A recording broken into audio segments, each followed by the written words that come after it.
നമസ്കാരം, ഞാൻ നിഷ ഇടുക്കിയാണ്. അപ്പൊ ഞാനിപ്പോ ഒരു ചെറിയൊരു ന്യൂസ് കേട്ടായിരുന്നു. അതുകൊണ്ടാണ് ഞാൻ വേഗം സോഷ്യൽ മീഡിയയിലൊക്കെ കയറി നോക്കിയപ്പോൾ അതൊക്കെ ശരിയാണ്.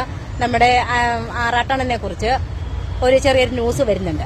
അതായത് ആറാട്ടണ്ണന് ഭ്രാന്താണെന്നൊക്കെ പറഞ്ഞു വനിത തിയേറ്റർ വെച്ച് ഓണറാണോ മാനേജറാണോ എന്നറിയില്ല, ആളെ കാണിക്കുന്നില്ല, ശബ്ദം മാത്രമേ ഉള്ളൂ. അപ്പൊ ഇങ്ങനെ പറഞ്ഞു എന്നൊക്കെ പറഞ്ഞിട്ട്, പക്ഷെ അത് വളരെ മോശമായിട്ട് എനിക്ക് തോന്നിയത്. കാരണം ആറാട്ടൻ എന്ന് പറഞ്ഞു കഴിഞ്ഞാല് ഞങ്ങളെന്നല്ല ഒരുപാട് ജനങ്ങൾ ഇഷ്ടപ്പെടുന്ന ഒരാളാണ്. ആറാട്ടൻ ആർക്കും ഒരു ദ്രോഹോ കാര്യങ്ങളോ ഒന്നും ചെയ്യാത്ത ഒരാളാണ്. ആറാട്ടനെ ഇഷ്ടപ്പെട്ടു കഴിഞ്ഞാൽ ഒരു സിനിമയ്ക്കാണെങ്കിലും കറക്റ്റായിട്ട് നെഗറ്റീവ് ആണെങ്കിലും പോസിറ്റീവ് ആണെങ്കിലും കറക്റ്റായിട്ട് പറയുന്ന ഒരാളാണ് ഈ ആറാട്ടണ്ണൻ. ഈ വനിതാ തിയേറ്റർ എന്ന് പറയുന്നതൊക്കെ ഞാനൊക്കെ അറിഞ്ഞത് ആറാട്ടണ്ണനിലൂടെ മാത്രമാണ്. കാരണം എനിക്ക് ഇതിനു മുന്നേ അങ്ങനെ ഒരു തിയേറ്ററിനെ കുറിച്ച് അറിവ് പോലും ഇല്ലായിരുന്നു. കാരണം ഞാൻ ഈ റിവ്യൂ കാര്യങ്ങളൊക്കെ കണ്ടതിന് ശേഷമാണ് ഈ ആറാട്ടണ്ണനെയൊക്കെ ഫസ്റ്റ് കാണാൻ വേണ്ടി ആഗ്രഹിച്ച് വനിതാ തിയേറ്ററിൽ വന്ന ഒരാളാണ്.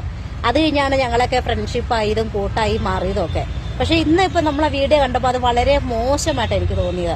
അതുകൊണ്ടാണ് ഞാനിപ്പോ എന്റെ കൂടെ ആട്ടായി ഉണ്ട്. ഇനി നമുക്ക് ആട്ടായത്തിനും കൂടെ ചോദിക്കാം എങ്ങനെയാണെന്നുള്ളത്. ആട്ടായ ഒന്ന് പറഞ്ഞേ. ഹായ്, നമസ്കാരം. അഭിലാഷ് ആട്ടായാണ്. അപ്പൊ സത്യം പറഞ്ഞൊരു വിഷമം തോന്നി ആ ഒരു വീഡിയോ കണ്ടപ്പോൾ. കാരണം എന്ന് വെച്ച് കഴിഞ്ഞാൽ ആറാട്ടണ്ണൻ തിയേറ്ററിൽ വന്നിട്ട് ഒരിക്കലും പാട്ട് പാടുകയോ ഡാൻസ് കളിക്കുകയോ ഒന്നും ചെയ്തതായിട്ട് ഞാൻ കണ്ടിട്ടില്ല. പുള്ളിയുടെ റിവ്യൂ പറഞ്ഞിട്ട് പോകുന്നതാണ് കണ്ടത്. പിന്നെ പുള്ളിയുടെ പേജിൽ, ആറാട്ടന്റെ പേജിൽ എന്തൊക്കെയോ പറയുന്നുണ്ട്, അത് പുള്ളിയുടെ വ്യക്തിപരമായ കാര്യങ്ങളാണ്. അത് നമ്മൾ അന്വേഷിക്കേണ്ട കാര്യമില്ല. നമ്മൾ തിയേറ്ററിന്റെ വെളിയിൽ ഇറങ്ങി എന്ത് കാണിച്ചാലും ആരും ബാധിക്കുന്ന കാര്യമല്ല.